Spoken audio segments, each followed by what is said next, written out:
तो गाइस, क्या आपने नोटिस किया आजकल नागपुर और पूरा Vidarbha region literally construction zone बन गया है। हर जगह हाईवेज, एक्सप्रेसवे और नई कनेक्टिविटी प्रोजेक्ट्स चल रहे हैं, वर्थ लाखों करोड़ों रुपए की। लेकिन सवाल यह है कि इतना बड़ा डेवलपमेंट सिर्फ यही रीजन में क्यों हो रहा है? तो आखिर क्या प्लान है महाराष्ट्र गवर्नमेंट का? Let's decode this Nagpur expressway boom आज की वीडियो में। तो हेलो दोस्तों, मैं हूँ यश और आप देख रहे हैं यश आर्डर टूर्स को। तो आज हम बात करने वाले हैं नागपुर का real estate growth, new project और इंफ्रास्ट्रक्चर के बारे में। तो सबसे पहले समझते हैं ये पूरा विदर्भ रीजन क्या है।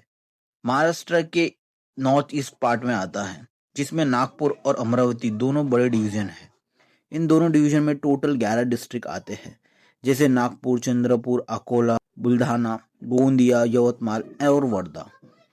अब ये रीजन पहले महाराष्ट्र के मोस्ट निगलेक्टेड एरियाज में जाने जाते थे, लेकिन अब पिक्चर बदल गई है, क्योंकि गवर्नमेंट ने डिसाइड किया है कि विदर्भ को महाराष्ट्र का नेक्स्ट इकोनॉमिक हब बनाना है। अब सोचिए, 80,000 करोड़ का ये एक्सप्रेसवे कंप्लीट हो चुका है और 2 लाख करोड़ का प्रोजेक्ट अंडर कंस्ट्रक्शन या प्रपोज स्टेज में है। मतलब रोड कनेक्टिविटी के साथ पूरा Vidarbha next level infrastructure upgrade कर रहा है। एट प्रेजेंट समृद्धि महामार्ग मुंबई नागपुर एक्सप्रेसवे यहाँ का एक ही एक्टिव एक्सप्रेसवे है। ये नागपुर, वर्धा, अमरावती और बुंडाना डिस्ट्रिक्ट को कनेक्ट कर रहा है। इस एक्सप्रेसवे के आने के बाद डिस्ट्रिक्ट में लैंड प्राइस बढ़े हैं, इंडस्ट्री प्लांट सेटअप हो रहे हैं और लोकल इकोनॉमिक बूम कर रही है। तो अब बात करते हैं न्यू अपकमिंग एक्सप्रेसवे की, जो विदर्भ का फेस कंप्लीटली बदल देगा। टोटल 4 नए एक्सप्रेसवे प्लान किए गए हैं। तो फर्स्ट, नागपुर गोवा शक्तिपीठ एक्सप्रेसवे। इसका कॉस्ट 83,000 करोड़ के आसपास है और ये 802 किलोमीटर लॉन्ग होगा। ये विदर्भ का 12 डिस्ट्रिक्ट को कनेक्ट करेगा और सिंधु द्वार तक जाएगा। इसको विदर्भ का गेम चेंजिंग एक्सप्रेसवे बोला जा रहा है। मुंबई की तरह नागपुर को मेजर ट्रेड और टूरिस्ट हब बनाएगा।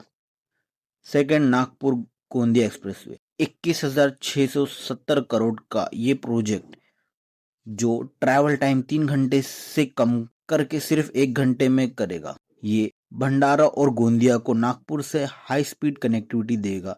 इंडस्ट्रियल और टूरिस्ट दोनों सेक्टर के लिए बड़ा बूस्ट मिलेगा। तीसरा, नागपुर चंद्रपुर एक्सप्रेसवे।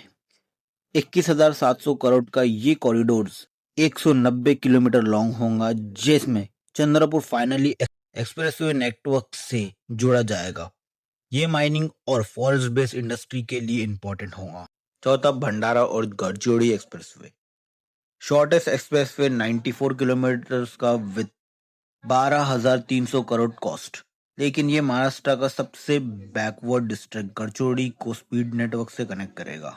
अब इमेजिन कीजिए, इन 4 एक्सप्रेसवे कंप्लीट होने के बाद विदर्भ के 11 में से 10 district directly speed up network में हो जाएंगे।